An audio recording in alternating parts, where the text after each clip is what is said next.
तो दोस्तों, दादाजी से सुनिए आपने बात। तो अंत में और कुछ कहना चाहते हैं? दादाजी से करते हैं बात। कुछ और कहना चाहेंगे?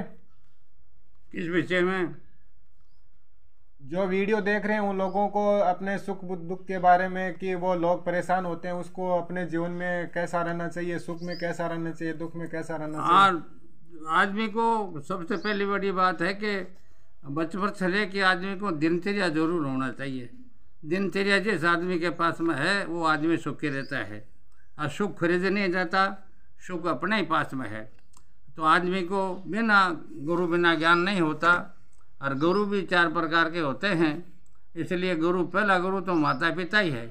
जिस बच्चे के माता पिता विद्वान हैं, समझदार हैं, और वो जो नित्य कर्म के बारे में ज्ञान रखते हैं, उनकी संतान कभी भी खराब नहीं होती। वो उनका बच्चे जो है वो महान बनते हैं, अच्छी नौकरी करते हैं, अच्छा एजुकेशन पा जाते हैं। तो इसलिए जो है आदमी को हमेशा के लिए ये सोचना चाहिए कि मन कैसा रहना चाहिए। दूसरी बात है कि लाइफ के में आदमी सुख चाहने के लिए झूठ नहीं बोलना चाहिए, क्रोध नहीं करना चाहिए, क्योंकि क्रोध है ना वो सब अग्नि से भी तेज है। तो इसलिए है, अब एक दुआ में भी लिखा कि जल से पतला कौन है भूमि पर भारी, और कौन अगन से तेज है, कौन है काजर से कारी। जना उसका उत्तर दिया है कि जल से पतला ज्ञान है, और पाप है भूमि पर भारी, और क्रोध अग्नि से तेज है, और कलंक है काजल से भी कारी। तो ये कलंक जिसको लग जाता है वो छूटता नहीं। इसलिए अगर बच्चों को आप अच्छा बनाना चाहते हैं तो उसके लिए जैसे ही ये पता लग जाए आपको कि हमारे घरवाले के बच्चा का रूप बन गया है, तो इसलिए उसके बाद में खाने की व्यवस्था बढ़िया करनी चाहिए। यानी उसको शाकाहार का भोजन देना चाहिए। मिर्च इत्यादि गर्म मसाला वगैरह नहीं देना चाहिए। उसको अच्छा भोजन दें जो बच्चे के ऊपर प्रभाव अच्छा पड़े। दूसरी बात है कि बच्चा पैदा होने के बाद में उसके सामने गाली गलौज, झगड़ा प्रसाद ये नहीं करना चाहिए, क्योंकि बच्चा होता है ना वो उसको नकल करता है। इसी प्रकार से बच्चों को अगर आपने महान बनाना है तो आपको पहले महान बनना पड़ेगा, तो तब साफ बच्चा होगा।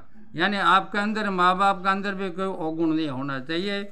माँ बाप को सच्चाई पर चलना चाहिए। सच्चाई छुप न सकती बनावट के हसलू से, कसूं आ न सकते कागज के फूलों से।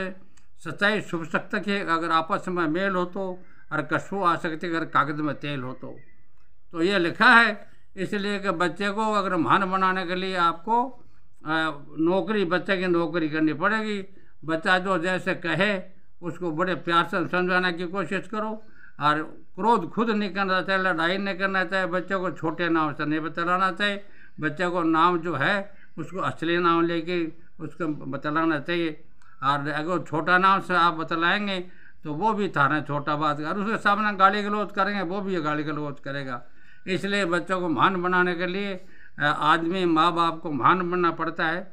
दूसरा है शिक्षा गुरु। शिक्षा गुरु अच्छा विद्वान होना चाहिए। शिक्षा गुरु जो है ना, मतलब बीड़ी नशा, सिगरेट, बीड़ी, ये अच्छे मात दारू नहीं करना होना चाहिए। ऐसा गुरु जी अगर मिलते हैं तो बच्चा तो अच्छी पढ़ाई करेगा। तीसरा गुरु ब्राह्मण होता है, तो ब्राह्मण को ज्ञान होना चाहिए कि मेरे जो जवान को हम कैसे अच्छा बना सकते हैं। तो वो सारा ज्ञान, शास्त्रों का ज्ञान बतावे और कर्म का ज्ञान बतावे। कर्म प्रधान है विश्व रचि राखा, और जे जैसे कर ही तस फल ताका। जो आदमी करता है वैसे उसको फल मिलता है। उधर कबीरदास जी महाराज जी कहते हैं कि कबीर कमाई आपके कभी ना निष्फल होई, और बोया पेट बम्बुल का तो आम कहाँ से होई। तो गए आम बोया जब तो आम थार पैदा भई बम्बुल, और बैठन लगे छावड़े जब चुभन लगे सूल। जब आदमी को बाद में पता चलता है कि मैंने बहुत गलतियाँ करी है। इसलिए आदमी को जिस घर में 4 बजे उठ करके स्नान आदि करते हैं, और उसके बाद में देव उपासना करते हैं, उसके बाद में सूर्य को पानी देते हैं, या जानवरों को दाना डालते हैं, पानी का तगड़ा भर के रखते हैं, आए अतिथि को स्वागत करते हैं, और बूढ़े की सेवा करते हैं, वो घर स्वर्ग कहलाता है। अगर ऐसा जिस घर में है उसकी संतान हमेशा लिए हमेशा महान बनेगी। इसलिए जो है बच्चे को अच्छा बनाने के लिए माँ बाप को अच्छा बनना पहले ज़रूरी है। और माँ बाप अच्छा नहीं होगा तो बच्चा अच्छा कैसे होगा। क्योंकि एक में आँख में एक पैदा हो जाती है, और ईख में आग पैदा हो जाता है। तो इसलिए बच्चों को महान बनाने के लिए माँ बाप को बहुत कुछ करना पड़ता है। और ऐसा करेगा घर में मतलब का खाना पीना, सोचना, बोलना, उठना, बैठना, सोना टाइम टू टाइम करना होगा, तब जाके बच्चा महान बनेगा। और उसमें फिर हमारे देश में जो विद्वान बन भी गए हैं या अच्छी नौकरी मिल गए हैं, वो अपने ड्यूटी को नहीं समझते।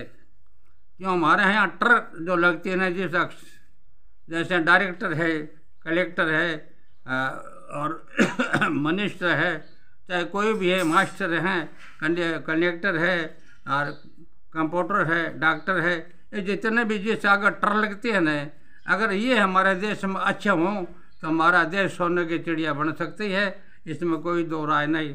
लेकिन इनके अंदर जो है भावना बढ़िया नहीं है, इसलिए हमारे देश में बच्चों की एजुकेशन हमेशा कमज़ोर चलती है।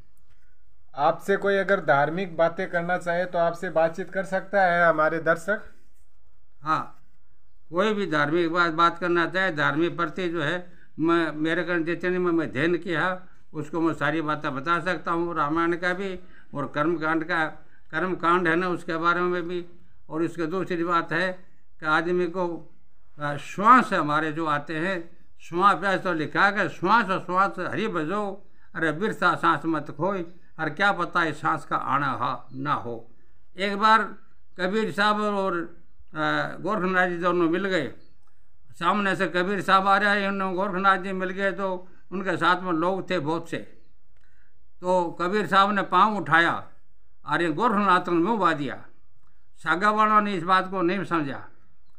तब कई देर के बाद में जब चाल पड़े थे ना, कहा महाराज आपने जो ये बात करी महाराज समझ में कौन आई। तब उन्होंने कहा कि वो कह रहे थे कि भाई पग उठाया इसलिए केवल एक पैर उठाता है, एक की आस नहीं है, और दूसरा मुँह बाया इसलिए कि मुँह आदमी जो बाता है बाएं का बारह जाता है, सांस लेकर जाता है। एक सज्जन और बात है कि आपको बताते हैं, हमारे को जो श्वास की गति है वह 1 घंटा में 900 आती है, यानी 900 श्वास 1 घंटा में आदमी लेता है। और पूरे दिन 24 घंटा में 21,600 श्वास हर आदमी को आते हैं। और उन श्वास उसी को आते हैं जो आदमी दिनचर्या के अंदर ठीक रहता है और अपने संभाल के रखता है, उसी को आते हैं। अगर सारा दिन वो काम ही करता अगर रीझता रहेगा जब, तो उसको सांस को कोई डोगो नहीं। इसलिए जो है सांस को अच्छा बनाने के लिए इसी प्रकार से काकचेष्टा भर्गो जहानम सोहा निद्रा तत्वचे अल्फारी तद रमणी खट विजय लक्षणों, विद्यार्थी के 6 लक्षण है। तो ये 6 लक्षण जो विद्यार्थी के अंदर है वो विद्यार्थी महान बनेगा, अच्छी नौकरी करेगा और माँ बाप की सेवा। तो इसलिए राम लखन भी सुबह उठते थे, राम लखन उठे ही परबाता, और मात पिता गुरु चरण्य भाव है माथा। मैं सुबह उठ करके नहा धो करके अपने माता पिता को, कौशल्या को, कैकेयी को, सुमित्रा को प्रणाम करते थे, उनका आशीर्वाद लेते थे। जो बच्चा अपनी माँ का आशीर्वाद, पिता का आशीर्वाद, दादा का आशीर्वाद लेता है वो वैसे ही महान बन जाता है, इसमें कोई शक नहीं। बहुत बहुत धन्यवाद दादाजी।